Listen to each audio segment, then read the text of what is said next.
Okay, सो पिछले class में हम लोग कर रहे थे कुछ एग्जाम्पल क्वेश्चंस इलेक्ट्रिक फील्ड और चार्जेस के। इसमें हमने एक देखा था कि इलेक्ट्रिक फील्ड के अंदर अगर एक चार्ज पार्टिकल एंटर करता है तो उसका मोशन किस तरह का होगा। तो उसी थ्योरी पर बेस्ड ये क्वेश्चन है। यहाँ पर ये क्वेश्चन देखें। इस क्वेश्चन में है, okay, see this question. A uniform electric field E is set between two parallel charged plates। यहाँ पर charged as shown लिखा है, यहाँ पर charged plates होगा। तो यहाँ प्लेट्स के बीच में एक इलेक्ट्रिक फील्ड E डेवलप किया गया है और इस इलेक्ट्रिक फील्ड में एक an electron enters the field symmetrically between the plates with speed v0 speed से एक इलेक्ट्रॉन एंटर करता है। The length of each plate is L। Find the angle of deviation of the path of electron as it comes out of the electric field between the plates. तो electric field कैसे develop किया जाता है, कैसे set किया जाता है कि दो मेटेलिक प्लेट्स लेते हैं, ये एक मेटेलिक प्लेट 1 और ये एक मेटेलिक प्लेट 2। इन दोनों के बीच में इलेक्ट्रिक फील्ड सेट हो जाता है। ये यहाँ पर इलेक्ट्रिक फील्ड दिखाया गया है पॉजिटिव से नेगेटिव की तरफ। इस इलेक्ट्रिक फील्ड में एक चार्ज पार्टिकल v0 स्पीड से एंटर कर रहा है। तो क्वेश्चन ये है कि कितना एंगल ये पार्टिकल कितने एंगल पर अपने ओरिजिनल पाथ से डेविएट हो जाएगा। तो ये रेड डॉटेड लाइन है, ये इसका ओरिजिनल पाथ है, या ऐसा भी बोल सकते हैं ये जो हॉरिजॉन्टल स्ट्रेट लाइन है ये इसका ओरिजिनल पाथ है। ओरिजिनल पाथ से कितने एंगल पर ये पार्टिकल डेविएट होकर के बाहर निकलेगा, ठीक है। जब प्लेट्स के बाहर निकलेगा तो कितने एंगल से डेविएट हो चुका होगा। तो इसको सॉल्व करते हैं। जो पिछली बार हमने डिस्कशन किया था उसी पर बेस्ड है कि भले ही ये इलेक्ट्रिक फील्ड दिखाई दे रहा है, इलेक्ट्रिक फील्ड और इलेक्ट्रॉन ये सब दिख रहा है, बट इनफैक्ट ये है क्या, ये पैराबोला जो हमने पढ़ा था 11 क्लास में उसी से मिलता जुलता यहाँ पर कॉन्सेप्ट है, ठीक है। तो बिल्कुल उसी तरह से सॉल्व करेंगे, बस हॉरिजॉन्टल डायरेक्शन के लिए अलग लेंगे, वर्टिकल डायरेक्शन के लिए अलग लेंगे और ये सॉल्व हो जाएगा। तो हम एक पहले इलेक्ट्रिक फील्ड सेट कर लेते हैं। इलेक्ट्रिक फील्ड कैसे सेट होता है, दो मेटेलिक प्लेट्स लेते हैं, ये मान लो एक मेटेलिक प्लेट और ये दूसरी मेटेलिक प्लेट, इन दोनों पर चार्ज दिया गया, एक पर पॉजिटिव और एक पर नेगेटिव। यहाँ मान लो पॉजिटिव चार्ज दिया गया इस प्लेट पर, ये यहाँ पॉजिटिव चार्ज और यहाँ नेगेटिव। तो इन प्लेट्स के बीच में एक इलेक्ट्रिक फील्ड सेट हो गया, ये इलेक्ट्रिक फील्ड हो गया, ठीक है। तो इलेक्ट्रिक फील्ड में जब इलेक्ट्रॉन एंटर किया, यहाँ से एक इलेक्ट्रॉन एंटर किया v0 स्पीड से, ठीक है। तो इलेक्ट्रॉन पर इलेक्ट्रिक फील्ड के अपोजिट डायरेक्शन में फोर्स लगता है बिकॉज F इक्वल टू है QE और यहाँ इलेक्ट्रॉन का चार्ज होता है -E, तो आ जाता है -E इंटू ई। तो माइनस साइन इंडिकेट्स कि इलेक्ट्रिक फील्ड के अपोजिट डायरेक्शन में फोर्स लगेगा। तो अपोजिट डायरेक्शन में फोर्स लगेगा मीन्स इलेक्ट्रॉन पर लगने वाले फोर्स का डायरेक्शन ये होगा F। तो इस फोर्स की वजह से इलेक्ट्रॉन ऐसे सीधे नहीं जा कर के क्या होगा, इस डायरेक्शन में डेविएट हो जाएगा, ठीक है। प्रोजेक्टाइल में भी ऐसे ही होता था कि अगर हॉरिजॉन्टली हमने प्रोजेक्टाइल को थ्रो किया तो वो हॉरिजॉन्टल डायरेक्शन में तो आगे बढ़ेगा ही, बट इस फोर्स की वजह से फोर्स के डायरेक्शन में भी शिफ्ट होते चला जाएगा, यानी कि हॉरिजॉन्टल और वर्टिकल दोनों टाइप के मोशन होंगे। तो दोनों टाइप के मोशन होंगे तो इसीलिए दोनों के लिए हम सेपरेटली कैलकुलेशन भी करेंगे। तो इस पॉइंट पर बोला जा रहा है जब इलेक्ट्रॉन बाहर निकला तब कितना एंगल अपने ओरिजिनल डायरेक्शन से बना रहा था। ये इसका ओरिजिनल डायरेक्शन था इलेक्ट्रॉन का, और सपोज इस डायरेक्शन में इलेक्ट्रॉन बाहर निकला, यानी कि ये थीटा एंगल पर बाहर निकला, ठीक है। तो अगर यहाँ पर देखें, अगर हम इस पॉइंट पर जहाँ इलेक्ट्रॉन बाहर निकल रहा है यहाँ पर x और y एक्सिस बना लेते हैं, इस वाले पॉइंट पर जहाँ से इलेक्ट्रॉन बाहर निकल रहा है, ठीक है। ये मान लो x एक्सिस बना लिया और ये बना लिया हमने y एक्सिस। तो इस पॉइंट पर अगर देखें ये x और ये y, और इलेक्ट्रॉन ऐसे बाहर निकला, ठीक है। तो कितना एंगल बनाते हुए बाहर निकलेगा, how much is this angle. तो अगर इस डायग्राम को देखें तो यहाँ पर जो v, यहाँ v0 वेलोसिटी थी, जब बाहर निकला तो मान लो v वेलोसिटी है। तो v वेलोसिटी के अगर कंपोनेंट बनाए, एक कंपोनेंट इधर आएगा vx और एक कंपोनेंट इधर आएगा vy। तो जैसे प्रोजेक्टाइल मोशन में पढ़ा था, पैराबोलिक पाथ पर चलता है, तो उसमें क्या होता है कि x डायरेक्शन में वेलोसिटी में चेंज नहीं होता है। क्यों नहीं होता है? बिकॉज x डायरेक्शन में कोई एक्सेलरेशन भी नहीं है। देखो इस डायग्राम में जो भी फोर्स एक्ट कर रहा है वो सिर्फ y डायरेक्शन में एक्ट कर रहा है, x डायरेक्शन में कोई भी फोर्स नहीं है, नो फोर्स। तो जहाँ फोर्स नहीं होगा वहाँ एक्सेलरेशन भी नहीं होगा।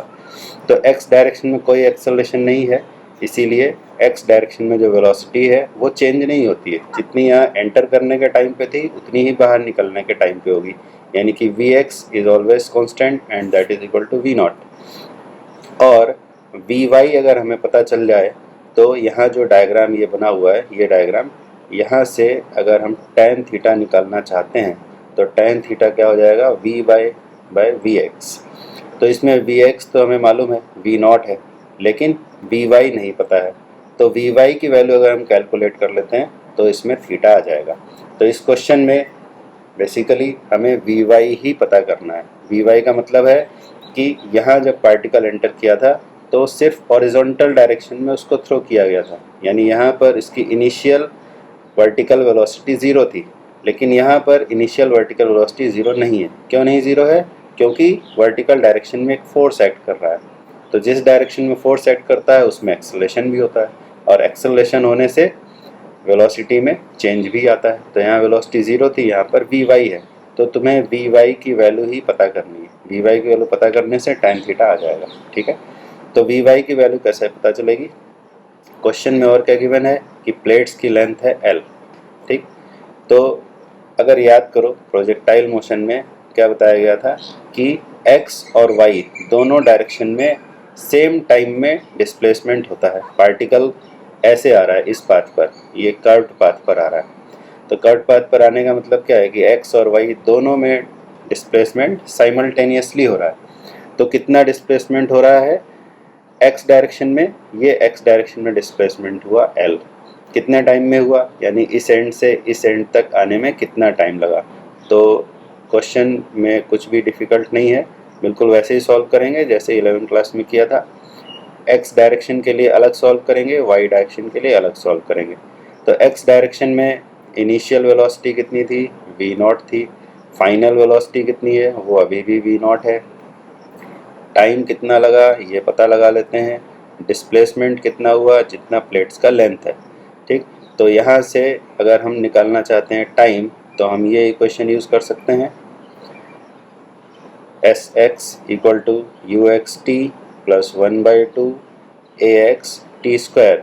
ये s equal to ut plus half a t square ही है, बस x डायरेक्शन के लिए, इसलिए हमने x लिख दिया सब में, सब स्क्रिप्ट में।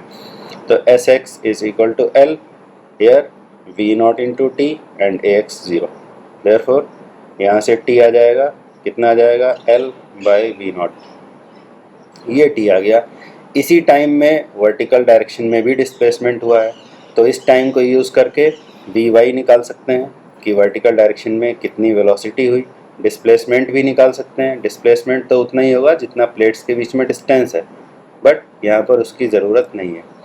तो vy की वैल्यू कैसे निकालेंगे, इन डायरेक्शन y डायरेक्शन में क्या इक्वेशन लिखेंगे जिससे कि vy आ जाए। तो इसमें हम थर्ड इक्वेशन ऑफ मोशन भी यूज़ कर सकते हैं। थर्ड इक्वेशन ऑफ मोशन क्या है, v square minus u square equal to 2as। तो y डायरेक्शन के लिए, इसलिए यहाँ पे y लिख दो सभी में, ठीक है। तो vy स्क्वायर ये हमें पता करना है, और uy स्क्वायर कितना था, uy स्क्वायर था 0, यानी इनिशियल वर्टिकल वेलोसिटी कितनी थी, 0 थी। तो ये 0 हो गया। इधर 2ay sy, ay क्या चीज़ होगा, एक्सेलरेशन क्या होगा, एक्सेलरेशन होता है फोर्स बाय मास, ठीक है। तो फोर्स कितना था, E इंटू ई, मास कितना था, m, ठीक है। और sy कितना होगा, तो यहाँ पर वैल्यू लिखते हैं 2ay कितना है E/m और sy कितना है, वर्टिकल डायरेक्शन में कितना डिस्प्लेसमेंट हुआ, जितना इन प्लेट्स के बीच में डिस्टेंस था, ये हो जाएगा d। ठीक है, d डिस्टेंस हो जाएगा। तो यहाँ से vy निकाल सकते हैं, vy की वैल्यू यहाँ से आ जाएगी। ठीक है, बट ये वाली जो vy की वैल्यू है ये d के टर्म्स में आई है, तो d के टर्म्स में अगर वैल्यू निकालते हैं वो गलत नहीं होगा, सही होगा। लेकिन जब यहाँ वैल्यू सब्स्टिट्यूट करेंगे तो उसमें vy होगा d के टर्म्स में और vx होगा, यहाँ पर देखें vx की वैल्यू होगी v0। तो अगर vy की वैल्यू को भी अगर हम v0 के टर्म्स में निकालें तो यहाँ पर जब tan थीटा में सब्स्टिट्यूट करेंगे तो v0 उसमें डिवाइड हो जाएगा और हमें सिंप्लीफाइड एक्सप्रेशन मिलेगा। तो vy की वैल्यू अगर हम t के टर्म्स में निकालें और फिर t की जगह L/v0 लिखें तो vy की वैल्यू भी v0 के टर्म्स में आ जाएगी। इट मीन्स ये वाली इक्वेशन यूज़ करके जब हमने vy निकाला उसमें आया है d के टर्म्स में आ रहा है, तो हम पहले किस में निकालें, d के टर्म्स में नहीं निकाल के t के टर्म्स में निकालें। ठीक है, टाइम के टर्म्स में, तब हमारा कैलकुलेशन ईजी हो जाएगा। तो टाइम के टर्म्स में कैसे निकाला जाए, कौन सा इक्वेशन यूज़ करें, y डायरेक्शन के लिए कौन सा इक्वेशन यूज़ किया जाए कि टाइम के टर्म्स में आ जाए। तो इसमें हम फर्स्ट इक्वेशन ऑफ मोशन भी यूज़ कर सकते हैं। फर्स्ट इक्वेशन ऑफ मोशन अगर यूज़ करते हैं y डायरेक्शन के लिए तो फर्स्ट इक्वेशन ऑफ मोशन क्या है, v = u + at। तो vy हमें चाहिए, uy चाहिए और ay चाहिए और t चाहिए। t तो ऑलरेडी हमें पता है, तो vy = क्या आ जाएगा 0 + ay कितना आ जाएगा E/m × t। और यहाँ पर t की वैल्यू लिख देंगे, t की वैल्यू क्या थी L/v0। ठीक है, तो ये आ गया हमारा vy। नंबर 4, अब इस इक्वेशन को यूज़ करके vy की वैल्यू को यूज़ करके कैलकुलेट किया जा सकता है। इस इक्वेशन को यूज़ करके vy हमें पता चल गया और vx ऑलरेडी पता था, तो tan थीटा की वैल्यू निकाल लेते हैं। तो tan थीटा कितना आ जाएगा, अभी जैसा लिखा था, therefore tan theta is vy/vx। तो vy इज E/m L/v0 और यहाँ पर vx की वैल्यू, vx कितना था, हॉरिजॉन्टल वेलोसिटी कितनी थी, वो v0 के बराबर थी। ठीक है, तो ये हमारा एक्सप्रेशन आ गया। इसको थोड़ा और सॉल्व कर लेते हैं, तो इससे tan थीटा आ जाएगा। Therefore tan theta is E/m और क्या आ जाएगा L/v0²। ठीक है, ये tan थीटा आ गया। अब यहाँ से थीटा निकाल देंगे, तो थीटा जो निकालेंगे वही हमारा आंसर हो जाएगा कि कितने एंगल पर डेविएशन होगा।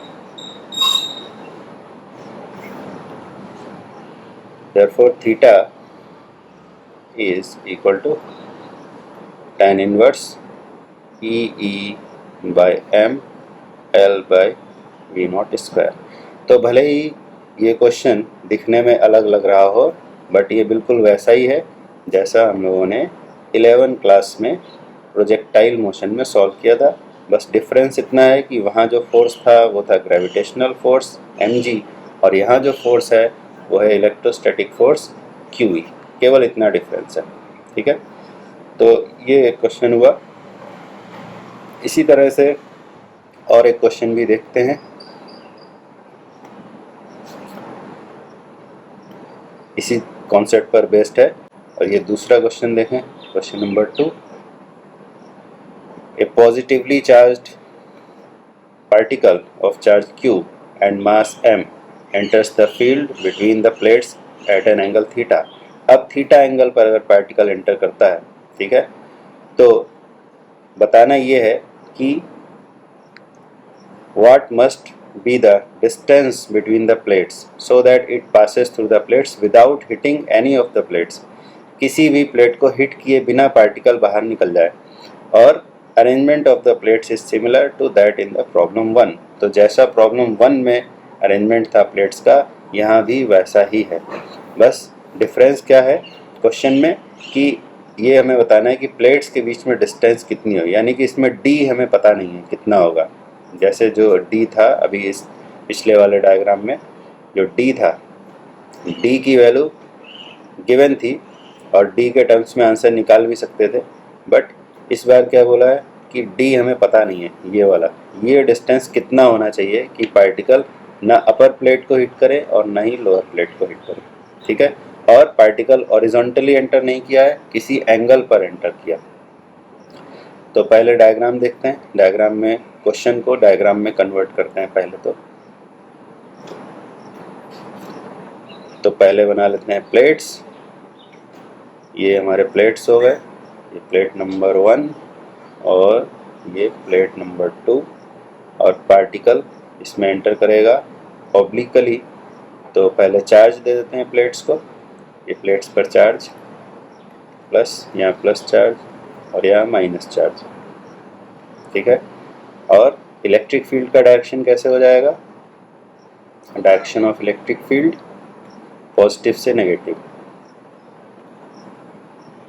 ये इलेक्ट्रिक फील्ड का डायरेक्शन हो जाएगा। ठीक है, इस इलेक्ट्रिक फील्ड में पार्टिकल एंटर करता है ऑब्लिकली, थीटा एंगल पर एंटर करता है। यहाँ से सपोज पार्टिकल एंटर कर रहा है इस पॉइंट से, पॉजिटिवली चार्ज पार्टिकल मान लो हमने ले लिया, क्यू चार्ज वाला पार्टिकल है, ये यहाँ से एंटर कर रहा है। ठीक है, दिस इज आवर क्वेश्चन। ऐसे पार्टिकल एंटर किया v वेलोसिटी से। ठीक है, और ये एंगल थीटा है। ठीक, तो अगर ध्यान से देखें तो ये बिल्कुल वैसा ही दिखाई देगा जैसा प्रोजेक्टाइल मोशन में दिखाई देता था। यहाँ पर क्या होगा, ऐसे दिखाई दे जाएगा। मान लो कि पार्टिकल यहाँ पहुँच गया, सपोज यहाँ पहुँच गया, तो इस पॉइंट पर अगर देखें तो पार्टिकल पर लगने वाला फोर्स ऐसे वर्टिकली डाउनवर्ड डायरेक्शन में है। तो प्रोजेक्टाइल मोशन में भी हमने पढ़ा था कि प्रोजेक्टाइल मोशन में क्या होता है, एक पार्टिकल को अगर ऑब्लिकली थ्रो करते हैं, यहाँ से मान लो ऑब्लिकली थ्रो किया, पार्टिकल है या कोई मास बॉडी है, सपोज m मास का बॉडी है, और इसको अगर ऑब्लिकली थ्रो किया, ऐसे थ्रो किया थीटा एंगल पर, तो क्या होता था, ये पार्टिकल ग्रेविटेशनल फोर्स के इफेक्ट की वजह से इस तरह के पाथ पर चलकर यहाँ नीचे आ जाता था। ठीक है, तो पार्टिकल में हॉरिजॉन्टल मोशन भी होता है और वर्टिकल मोशन भी होता है, दोनों तरह के मोशन होते हैं due to the gravitational force that is always acting in vertically downward direction. तो इस क्वेश्चन में भी देखें, यहाँ ग्रेविटेशनल फोर्स तो नहीं है, बट ये जो इलेक्ट्रोस्टैटिक फोर्स है ये इसी तरह से एक्ट कर रहा है जैसे यहाँ पर ग्रेविटेशनल फोर्स एक्ट करता था। तो इसका मतलब ये है कि ये जो पार्टिकल यहाँ एंटर किया है इलेक्ट्रिक फील्ड के अंदर, ये भी बिल्कुल उसी तरह से चलेगा जैसे प्रोजेक्टाइल मोशन में कोई बॉडी चलता है। ठीक है, तो सपोज ये पार्टिकल यहाँ से चलता है इस तरह के पाथ पर और प्रोजेक्टाइल पाथ फॉलो करते हुए यहाँ नीचे आकर गिरता है। ठीक है, तो क्वेश्चन क्या था कि प्लेट्स के बीच में डिस्टेंस कितना हो कि ये पार्टिकल किसी भी प्लेट को हिट ना करे। तो किसी भी प्लेट को हिट ना करे, इसका मतलब ये है कि पार्टिकल जब अंदर प्लेट्स के बीच में मोशन कर रहा है तो वो इतनी हाइट तक जा रहा है, ये पार्टिकल की मैक्सिमम हाइट है, इस हाइट तक पार्टिकल जा रहा है। ठीक है, तो अगर ये हाइट बढ़ते बढ़ते इतनी हो जाए कि पार्टिकल यहाँ पहुँच जाए इस पॉइंट पर, मान लो पार्टिकल यहाँ पहुँच जाता है, तो ये प्लेट्स को हिट कर देगा। इसका मतलब है कि जो प्लेट्स के बीच में डिस्टेंस है d, ठीक है, वो पार्टिकल के लिए जो मैक्सिमम हाइट है, पार्टिकल की जो मैक्सिमम हाइट है उससे कम होनी चाहिए। पार्टिकल प्रोजेक्टाइल पैराबोलिक पाथ पर चल रहा है, तो पैराबोलिक पाथ में जो मैक्सिमम हाइट वाला पॉइंट है वो प्लेट्स के अंदर ही होना चाहिए। It means d must be less than h। What is h? h is the maximum height attend by the this particle. ठीक है, और पार्टिकल जब नीचे आएगा यहाँ पर आएगा, तो इस प्लेट को हिट नहीं करना चाहिए। इस प्लेट को हिट नहीं करने का मतलब है कि जो लेंथ ऑफ द प्लेट्स है, length of the plates, it must be less than the range of projectile. Particle की जो रेंज है उससे कम होना चाहिए। रेंज का मतलब क्या होता है कि हॉरिजॉन्टल डिस्प्लेसमेंट कितना हुआ। ठीक है, तो पार्टिकल मान लो यहाँ पर गिरता है तो ये इसका रेंज यहाँ तक हुआ, तो पार्टिकल की जो रेंज है उससे कम लेंथ होनी चाहिए प्लेट्स की। अगर प्लेट्स की लेंथ ज़्यादा है, मान लो यहाँ तक है, तो ये पार्टिकल यहाँ प्लेट को हिट कर जाएगा। ठीक है, तो ये बिल्कुल वैसा ही क्वेश्चन है जैसा प्रोजेक्टाइल मोशन में पढ़ा गया था, कोई डिफरेंस नहीं है। सिर्फ डिफरेंस इतना है कि इलेक्ट्रोस्टैटिक फोर्स की जगह हमें यूज़ करना है इसमें ग्रेविटेशनल फोर्स। ठीक, तो डी के लिए कैसे सॉल्व करेंगे, प्लेट्स के बीच में कितना डिस्टेंस होना चाहिए कि पार्टिकल हिट ना करे, तो ये कैलकुलेशन बिल्कुल वैसा ही है जैसा हमने प्रोजेक्टाइल के लिए किया था। प्रोजेक्टाइल की मैक्सिमम हाइट निकालने के लिए जैसे कैलकुलेट किया था, बिल्कुल उसी तरह से कैलकुलेशन हो जाएगा। ठीक है, तो इसको कैलकुलेट करने के लिए पूरा वही तरीका यूज़ करते हैं। तो पार्टिकल सपोज अपने मैक्सिमम हाइट वाले पॉइंट पर जब पहुंचा तो उसने वर्टिकल डिस्प्लेसमेंट कितना किया, ये मान लो ये पॉइंट था lowest point. Vertical displacement suppose यहाँ तक होता है बी तक, तो ए से बी जो वर्टिकल डिस्प्लेसमेंट हुआ है उसके लिए इक्वेशन लिखना है। तो उसके लिए इक्वेशन कैसे लिखा जाएगा, तो पहले हमें पता होना चाहिए कि वर्टिकल डिस्प्लेसमेंट और हॉरिजॉन्टल डिस्प्लेसमेंट का रिलेशन क्या है। तो पहले एक जनरल पॉइंट यहाँ लेते हैं, ये बिल्कुल वैसा ही है जैसा हमने प्रोजेक्टाइल मोशन में किया था। ये एक जनरल पॉइंट ले लिया हमने सपोज P, तो P के कोऑर्डिनेट हैं x और y, तो x और y का जो रिलेशन होगा वही हॉरिजॉन्टल और वर्टिकल डिस्प्लेसमेंट का रिलेशन होगा। तो P पॉइंट पर जब पार्टिकल पहुंचा है उसके x y कोऑर्डिनेट हैं, मतलब हॉरिजॉन्टल डायरेक्शन में x डिस्प्लेसमेंट हुआ और वर्टिकल डायरेक्शन में y डिस्प्लेसमेंट हुआ। ठीक है, ये वर्टिकल डायरेक्शन है, इसमें y डिस्प्लेसमेंट हुआ है। ठीक, तो x और y का रिलेशन कैसे पता चलेगा, अगर वेलोसिटी के कंपोनेंट बनाए तो इधर कंपोनेंट आएगा कितना, हॉरिजॉन्टल कंपोनेंट यहाँ पर लिख लेते हैं। हॉरिजॉन्टल कंपोनेंट आएगा कितना v cos थीटा और वर्टिकल कंपोनेंट कितना आएगा v sin थीटा। ये हॉरिजॉन्टल और वर्टिकल कंपोनेंट आ गए पॉइंट ऑफ प्रोजेक्शन पर, यानी जब पार्टिकल प्लेट्स के बीच में एंटर करता है। ठीक है, P पॉइंट पर जब पहुंचा है तो मान लो उसको t टाइम लगा। If at P time is equal to t, तो अब अगर इक्वेशंस लिखें, इक्वेशन ऑफ मोशन लिखें for horizontal direction, horizontal direction के लिए इक्वेशन लिखें तो क्या आएगा, v equal to u plus a t वाली इक्वेशन लेते हैं।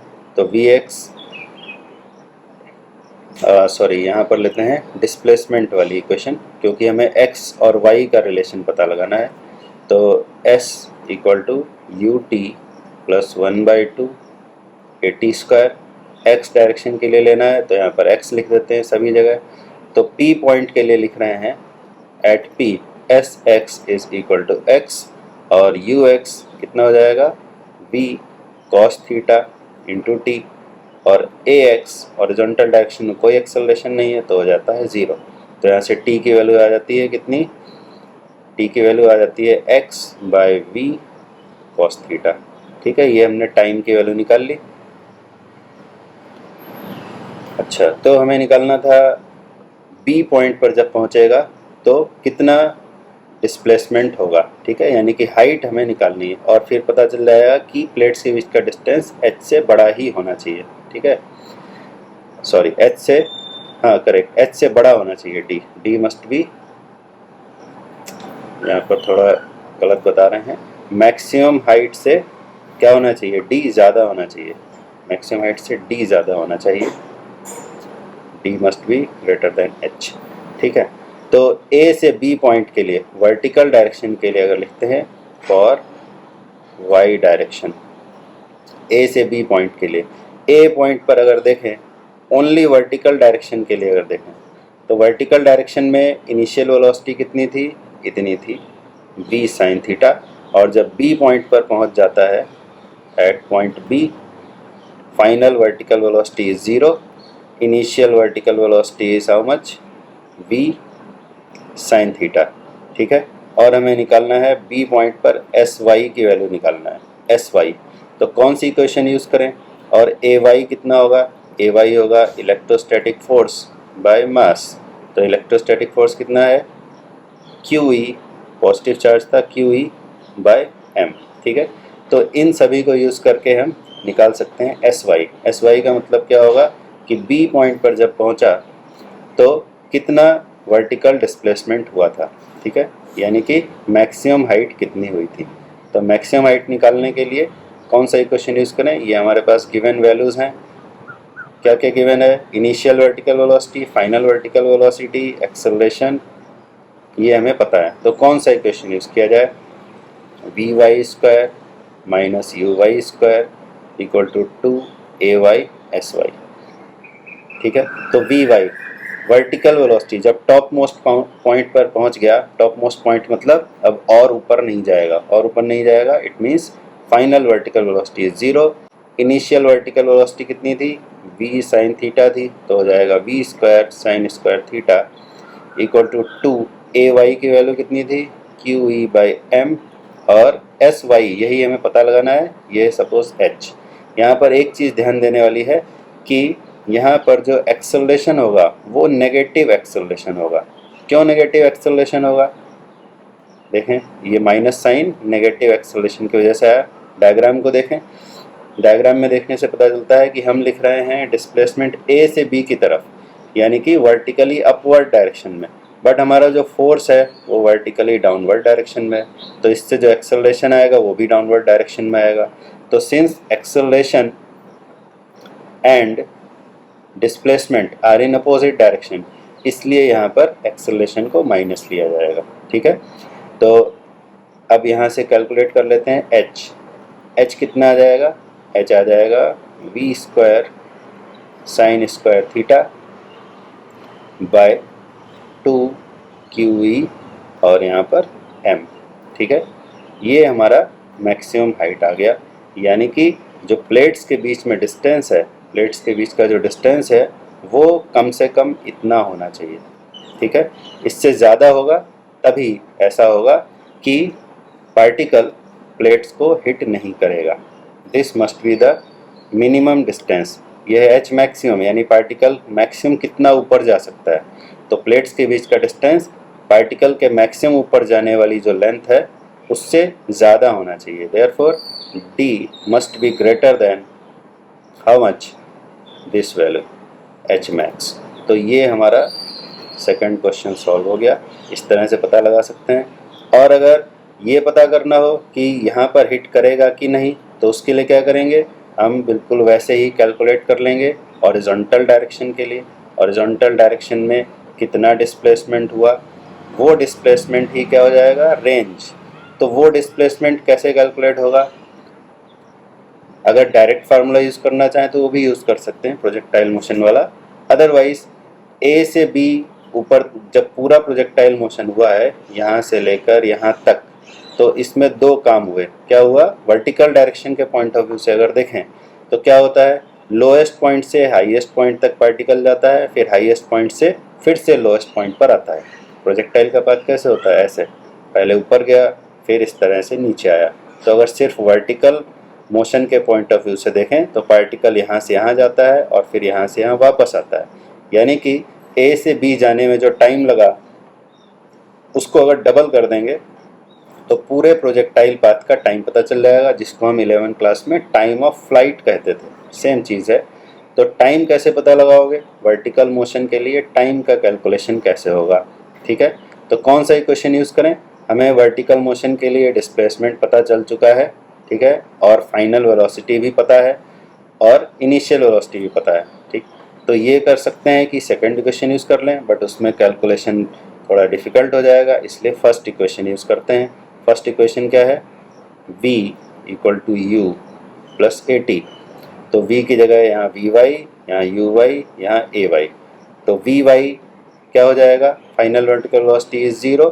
यू वाई कितना था, यू वाई यानी initial vertical velocity v sine theta, और यहाँ पर माइनस ए वाई की वैल्यू नेगेटिव है। क्यों नेगेटिव है, अभी एक्सप्लेन किया था, वही सेम चीज़ है, उसी वजह से नेगेटिव है। तो ए वाई की वैल्यू क्या थी, ए वाई की वैल्यू थी QE बाई m, और ये t।